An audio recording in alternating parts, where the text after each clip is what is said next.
আপনার গার্লফ্রেন্ড আপনাকে ছেড়ে চলে গেছে, একটার পর একটা সিগারেট জ্বালিয়ে যাচ্ছেন এবং ধীরে ধীরে নেশার জগতেও হারিয়ে যাচ্ছেন। এই কাজগুলো করা কিন্তু মোটেও ঠিক না।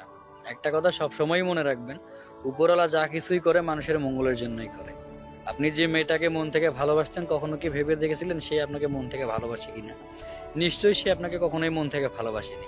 মন থেকে যদি আপনাকে ভালোবাসতোই তাহলে কখনোই কিন্তু আপনাকে ছেড়ে চলে যেত না।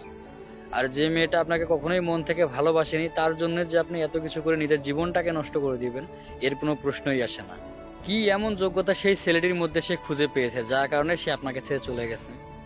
নিশ্চয়ই আপনি তার মতো স্মার্ট ছিলেন না, তার মতো আপনার কাছে দামি কোনো বাইক ছিল না বা ভালো ব্র্যান্ডের কোনো মোবাইল ছিল না।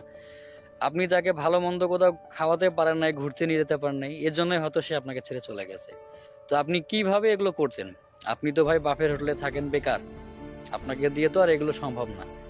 তো এই জন্যই আমি একটা কথা বারবারই বলতে চাই আপনাদেরকে, যে স্টুডেন্ট লাইফে মেয়েদের পিছনে না ছুটে, নিজের প্রেমের পিছনে না ছুটে নিজের কেরিয়ারের পিছনে ছুটো।